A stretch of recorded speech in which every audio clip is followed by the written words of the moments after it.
सुराई क्रॉबिस मेरा पिकल है दिखला पहली सुरा कुरान पा दी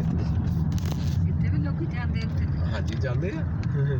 मैं तो दसे जी ना ਇਹਦੀ ਸਿੱਧਾ ਹੀ ਚੜਾਈ ਚਲਾ ਗਿਆ ਪਾਕਿਸਤਾਨੀ ਵੀ ਜੋਸ਼ ਨਾਲ ਜਾਂਦੇ ਇਹ ਵੀ ਜਵਾ ਚਲਾ ਗਿਆ ਸਾਡੇ ਤੇ ਮੈਂ ਤਾਂ ਤੁਹਾਨੂੰ ਛੱਡਣਾ ਸੀ ਮੈਂ ਤਾਂ ਫਾਈ ਨਾਲ ਵੈਸਾ ਨਾ ਕਹਿ ਸਕਦਾ ਇਹਨਾਂ ਨਾਲ ਮੁਕਾਇਆ ਸੀ ਕਿ ਮੈਂ ਉੱਥੇ ਜਾ ਕੇ ਛੱਡਣਾ ਉਹਨਾਂ ਨੇ ਕਿ ਅੰਮਾ ਉਹਨਾਂ ਨੇ ਉੱਤੇ ਜਾਣਾ ਹਾਂ ਫਿਰ ਸਿਰਫ ਹਾਜੀ ਸਾਹਿਬ ਨੂੰ ਹੋਟਲ ਛੱਡਣਾ ਇਹਨਾਂ ਨਾਲ ਗੱਲ ਹੋਈ ਹਾਂਜੀ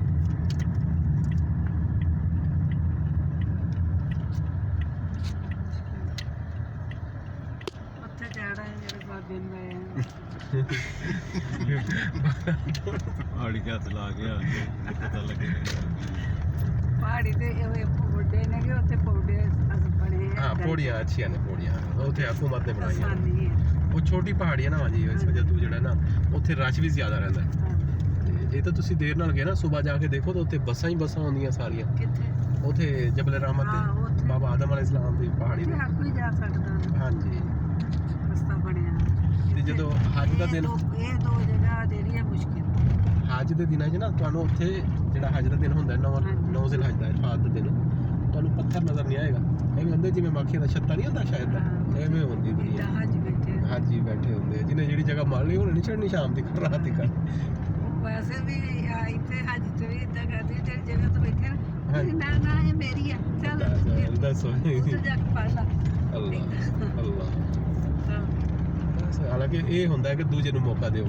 ਜਿਵੇਂ ਹਤੀਮ ਦਾ ਮਕਾਮ ਹੋ ਗਿਆ ਹਤੀਮ ਉਹ ਜਿੱਥੇ ਛੋਟੀ ਨੀ ਚਾਰ ਦੀਵਾਰੀ ਨਹੀਂ ਬਣੀ ਉਹ ਅੱਲਾ ਦੇ ਘਰ ਦੀ ਜਗ੍ਹਾ ਵਾ ਖਾਨਾ ਕਾਬਾ ਦੀ ਜਗ੍ਹਾ ਫਿਰ ਆਪ ਸੱਲੱਲਾਹੁ ਅਲੈहि ਵਸੱਲਮ ਨੇ ਜਦੋਂ ਤਮੀਰਾਤ ਕੀਤਾ ਤੇ ਇੰਨੇ ਕੁ ਪੈਸੇ ਇਕੱਠੇ ਹੋਏ ਸੀ ਵੀ ਉਹ ਜਿਹੜੀ ਤਮੀਰਾਤ ਹੋਈ ਫਿਰ ਉਹਨੂੰ ਜਿੱਥੇ ਪਰਨਾਲਾ ਲੱਗਾ ਹਾਂ ਪਰਨਾਲੇ ਵਾਲੀ ਜਗ੍ਹਾ ਫਿਰ ਆਪ ਸੱਲੱਲਾਹੁ ਅਲੈहि ਵਸੱਲਮ ਫਰਮਾਇਆ ਕਿ ਜਿਹੜਾ ਇੱਥੇ ਨਮਾਜ਼ ਪੜ੍ਹੇਗਾ ਐਵੇਂ ਸਮਝੋ ਖਾਨਾ ਕਾਬਾ ਦੇ ਅੰਦਰ ਨਮਾਜ਼ ਪੜ੍ਹੀ ਮਗਰ ਉੱਥੇ ਲੋਕੀ ਜਾ ਕੇ ਬਹਿ ਜਾਂਦੇ ਆ ਫਿਰ ਉਹ ਜਗ੍ਹਾ ਨਹੀਂ ਦਿੰਦੇ ਇਹਦੇ ਰੁਕਨੇ ਜਮਾਨੇ ਹਾਂ ਰੁਕਨੇ ਜਮਾਨੀ ਹੈ ਚਾਰ ਕੋਨੇ ਦੇ ਲੋਕਾਂ ਨੂੰ ਹਿਜਰੀ ਅਸਮਾਨ ਕੋਲ ਜਗ੍ਹਾ ਨਹੀਂ ਮਿਲਦੀ ਫਿਰ ਲੋਕਾਂ ਨੇ ਜਮਾਰੀ ਨੂੰ ਫੜ ਕੇ ਖੜੇ ਜਾਂਦੇ ਕਹਿੰਦੇ ਫੜ ਠੀਕ ਆ ਇੱਕ ਵਾਰੀ ਮੂੰਹ ਆ ਲੈਂਦਾ ਪੜਦਾ ਨਹੀਂ ਉਹ ਬੋਸੇ ਵਾਲੀ ਜਾ ਨਹੀਂ ਮਾਂ ਜੀ ਇੱਕ ਕੋਨਾ ਹੋਰ ਵੀ ਹੈ ਨਾ ਜਿਹੜਾ ਤੁਸੀਂ ਚੱਕਰ ਕੱਟਦੇ ਨਾ ਤਵਾਫ ਵਾਲਾ ਜਿਹੜਾ ਉਹ ਉਹਨਾਂ ਨੇ ਹਿਜਰੀ ਅਸਮਾਨ ਤੋਂ ਪਹਿਲੇ ਹੈ ਜਿੱਥੇ ਲੋਕੀ ਕਵਰ ਤੋਂ ਬਗੈਰ ਹੈ ਜਿਹੜਾ ਉਹ ਕਾਹਦੇ ਵਾਸਤੇ ਉਹ ਰੁਕਨ ਜਮਾਨੀ ਹੈ ਪਹਿਲੇ ਉੱਥੇ ਹਜਰੇ ਅਸਵਦ ਸੀ ਅੱਛਾ ਹਾਂਜੀ ਚਾਰ ਕਬੀਲੇ ਸੀ ਨਾ ਹਾਂ ਫਿਰ ਆਪ ਸੱਲੱਲਾਹੁ ਅਲੈहि ਵਸੱਲਮ ਨੇ ਉਹਨਾਂ ਦੀ ਲੜਾਈ ਖਤਮ ਕਰਾਈ ਉਹ ਕਹਿੰਦੇ ਸੀ ਮੈਂ ਲਾਵਾਂਗਾ ਹਜਰੇ ਅਸਵਦ ਉਹ ਕਹਿੰਦੇ ਸੀ ਮੈਂ ਸਹੀ ਕਈ ਸਾਲ ਦੂਰ ਰਿਹਾ ਅੱਲਾ ਦੇ ਘਰ ਤੋਂ ਹਜਰੇ ਅਸਵਦ ਦੂਰ ਰਿਹਾ ਚੋਰੀ ਹੋ ਗਿਆ ਸੀ ਫਿਰ ਜਦੋਂ ਮਿਲਿਆ ਫਿਰ ਉਹਨੂੰ ਲਾਇਆ ਗਿਆ ਫਿਰ ਉਹ ਹਰ ਕਬੀਲਾ ਕਹਿੰਦਾ ਸੀ ਜੀ ਮੈਂ ਲਾਵਾਂਗਾ ਮੈਂ ਅਫਜ਼ਲ ਕਬੀਲਾ ਫਿਰ ਆਪ ਸੱਲੱਲਾਹੁ ਅਲੈहि ਵਸੱਲਮ ਨੇ ਹਿਕਮਤ ਦਾ ਕੰਮ ਕੀਤਾ ਆਪ ਸੱਲੱਲਾਹੁ ਅਲੈहि ਵਸੱਲਮ ਫਰਮਾਇਆ ਇੱਕ ਚਾਦਰ ਲੈ ਕੇ ਆਓ ਉਹਨੂੰ ਚਾਦਰ 'ਚ ਰੱਖਿਆ ਹਜਰੇ ਅਸਵਦ ਨੂੰ ਫਿਰ ਚਾਰੋਂ ਕਬੀਲਿਆਂ ਨੂੰ ਕੋਈ ਵੀ ਇੱਕ ਇੱਕ ਕੋਨਾ ਫਾੜ ਲਓ ਕੋਈ ਵੀ ਨਾਰਾਜ਼ ਨਾ ਫਿਰ ਉਹ ਹਿਜਰਾ ਅਸਵਦ ਲਾਇਆ ਇਸ ਵਜ੍ਹਾ ਤੋਂ ਹਰ ਕੋਨੇ ਦਾ ਨਾਂ ਕਬੀਲਾ ਇਹ ਦੇਖੋ ਉਹ ਦੁਨੀਆ ਜਾ ਰਹੀ ਸੱਜੇ ਹੱਥ ਵੱਲ ਦੇਖੋ ਨਾ ਉਹ ਸੀੜੀਆਂ ਨੇ ਤੇ ਇਹ ਚੜਾਈ ਬਿਲਕੁਲ ਐਵੇਂ ਸਿੱਧੀ ਆ ਹਾਂਜੀ ਉੱਤੇ ਜਾ ਕੇ ਆਖਿਰ ਤੇ ਮੈਂ 2-3 ਵਾਰੀ ਗਿਆ ਇਹਨਾਂ ਦੋਵਾਂ ਨੇ ਜਾ ਕੇ ਉੱਥੇ ਝੰਡਾ ਲਾਉਣਾ ਪਾਕਿਸਤਾਨ ਦਾ ਲਾ ਦੋ ਅੱਛੀ ਗੱਲ ਆ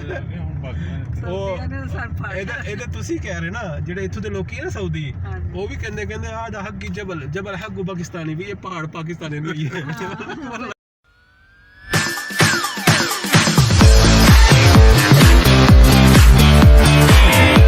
Viewers, thank you for watching my videos. Please subscribe to my channel if you are new to my channel Web Spider and press the bell icon. Please like, share, comment on the videos so that I may post more videos of your interest. Thank you.